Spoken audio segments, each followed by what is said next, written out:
శైలేష్ కోలను అలాగే నాని శ్రీనిధి శెట్టి కలిసి నటించినటువంటి సినిమా హిట్ 3. మరి ఈ సినిమా గత 2 సినిమాల మధ్య హిట్ సాధిస్తుందా లేదా అనేది ఇప్పుడు రివ్యూలో తెలుసుకుందాం. ముఖ్యంగా ఈ సినిమా డైరెక్టర్ స్టార్టింగ్ నుంచే సుత్తి లేకుండా ఎంటర్ చేసుకున్నాడు.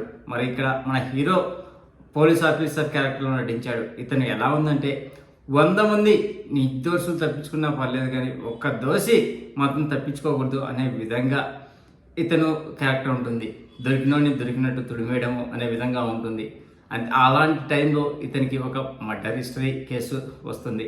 మరి ఆ టైంలో ఇక్కడ సైకో కిల్లర్ ఆ మర్డర్లు చేసుకుంటూ మన పోలీసులకు సవాల్ ఇస్తుంటాడు. మరి అతను పట్టుకున్న విధానము ఇక్కడ ఇంటర్వ్యూలకు ముందు వచ్చే స్కోప్ అయితే మాత్రం ట్విస్ట్ బాగా ఉంది. ఇంటర్వ్యూల తర్వాత నుంచి అసలు సినిమా వేరే లెవెల్లో తీద్దాం అనుకున్నాడు. అసలు ఇక్కడ ట్విస్ట్లు ఆ నరుకుడులు ఎంత ఎలా ఉందంటే అసలు ఇది ఏ సర్టిఫికెట్ రా, ఇది దీనికి చిన్నపిల్లలను కానీ ఫ్యామిలీ ఆడియన్స్ని కానీ అలాగే భయపడే వాళ్ళను అసలు తీసుకొని రావద్దు అనే విధంగా నరుకుడు పెట్టాడు. ఇక్కడ నాకు బాగా సినిమా మొత్తానికి నచ్చింది ఏంటంటే యు ఆర్ ఫ్రీ అన్నప్పుడు నాని ఇచ్చిన లుక్, ఆ వెనకలు వచ్చే బ్యాక్గ్రౌండ్ మాత్రం సినిమాకి మాత్రం చాలా బాగా అనిపించింది.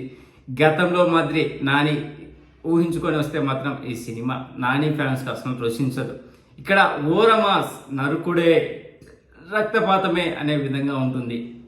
ఇలా నరకడాలు, ఇలా ఊరకథలు, అసలు సెన్సార్ బోర్డే చూసి భయపడి కొన్ని సీన్స్ కత్తిరించమని చెప్పారు కదా, ఎంత రక్తపాతం సాధించిందో చూడండి. అలాంటి సినిమా తీశాడు శైలేష్ కోలను. అలాగే నాని కూడా గత సినిమాల మాది కాకుండా డీసెంట్గా ఉండకుండా దీంట్లో మాత్రం ఘోరమాస్ లాగా అనిపించింది.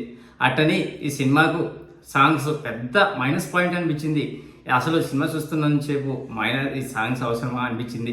అంతేకాకుండా మధ్యలో హీరోకు హీరోయిన్కి మధ్య పెట్టిన రొమాన్స్ కొద్దిగా రిలీఫ్గా అనిపించింది.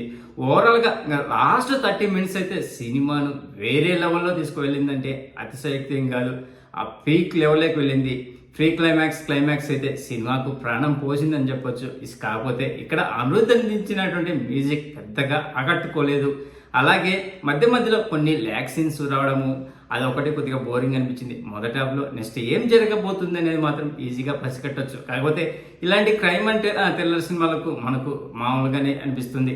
ఇలాంటి కోవా నచ్చే సినిమా వాళ్ళకి మాత్రం ఈ సినిమా నచ్చుతుంది. ఓవరాల్గా సినిమాకు మనం రేటింగ్ ఇవ్వాల్సి వస్తే అవుట్ ఆఫ్ 5 గాను 2.5 ఇవ్వచ్చు ఫ్రెండ్స్. ప్లీజ్ ఫ్రెండ్స్ లైక్ చెప్తే లైక్ చేయండి, కొత్తగా వచ్చిన వాళ్ళు సబ్స్క్రైబ్ చేయండి. Thank you. Signing off your Mahindra.